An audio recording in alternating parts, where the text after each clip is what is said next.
Hello दोस्तों, अब हमारे देश में सारे इलेक्शन एक साथ होंगे ऐसा प्रस्ताव आ गया है। ऐसी एक कमेटी की रिकमेंडेशन आ गई है 2029 से ऐसा हो सकता है।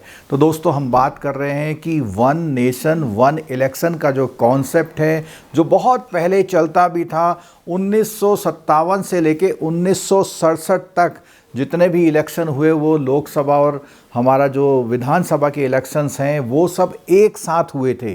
तो ऐसा ही एक और प्रस्ताव आया है। इसमें जो हमारे एक्स प्रेसिडेंट यानी पूर्व राष्ट्रपति हैं रामनाथ कोविंद जी, उनकी हाई लेवल कमेटी की रिकमेंडेशन आ गई है। 18,000 पन्नों की एक रिपोर्ट है और इसमें 21 वॉल्यूम है। इस तरह से इस रिपोर्ट में रिकमेंडेशन दी गई है कि 2029 से देश में जो भी हमारे लोकसभा और हमारी विधानसभाओं के साथ जो हमारे लोकल बॉडी के इलेक्शंस हैं, जैसे आपको पता है कि हमारे देश में 5-6 तरह के मुख्य इलेक्शन होते हैं, जैसे कि लोकसभा, विधानसभा और उसके साथ साथ में जिला पंचायत, नगर पालिका। तो ये लोकल बॉडीज के इलेक्शन कहलाते हैं। उसके साथ साथ एक इलेक्शन हमारे होते हैं आपके राज्यसभा के और होते हैं स्टेट में। कुछ स्टेट में एमएलसी जो होते हैं वो होते हैं, पर इनके प्रोसेस अलग होते हैं। इसमें आम जनता डायरेक्ट वोट नहीं करती है।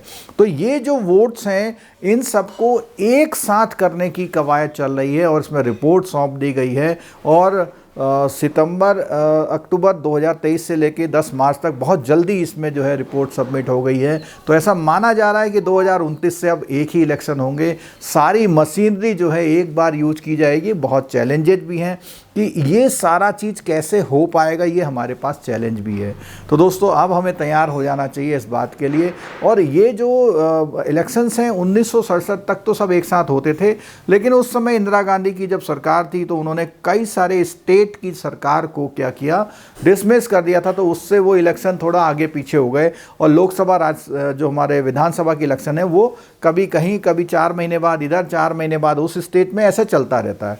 तो दोस्तों इसमें जो अभी डेवलपमेंट आया है, तो ये जो इलेक्शन होंगे, अब एक समस्या ये आती है कि जहाँ की सरकार अभी तक क्या नहीं हो पाई, पूरी नहीं कर पाई है अपना कार्यकाल, तो वो पूरा करेगी। लेकिन जब अगली बार उस प्रदेश में इलेक्शन होंगे तो वो ड्यूरेशन केवल उतना होगा जितना अगले कॉमन 5 ईयर इलेक्शन तक का होता है। मान लिया कि 3 साल चल गई सरकार, अब सरकार चुनी जाएगी, तो सरकार तब तक के लिए चुनी जाएगी जब तक वो 5 साल वाला टाइम पूरा। अगर हम 2029 से बात करें तो 2029 के बाद 2034। अब मान लिया कोई सरकार अपना कार्यकाल 2032 में पूरा कर रही है, तो उस स्टेट में केवल 2 साल के लिए इलेक्शन होगा। जैसे हम लोग देखते भी हैं कि कभी किसी एमएलए या एमपी की जब डेथ हो जाती है तो अगर वो 1-2 साल बाद वहाँ इलेक्शन होते हैं तो उसका कार्यकाल उस लोकसभा या जो विधानसभा होती है उस कार्यकाल के बराबर होता है।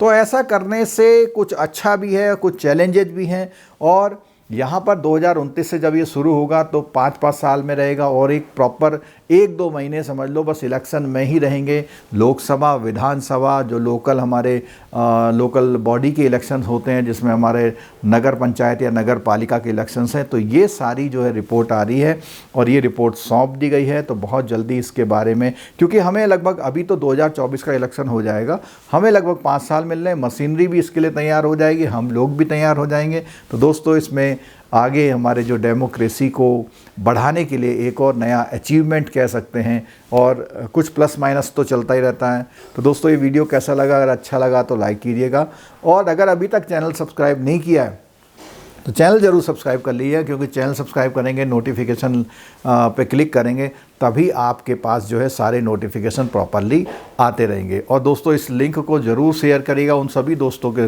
पास जो इस न्यूज़ को सुनना समझना चाहते हैं। Thank you so much video देखने के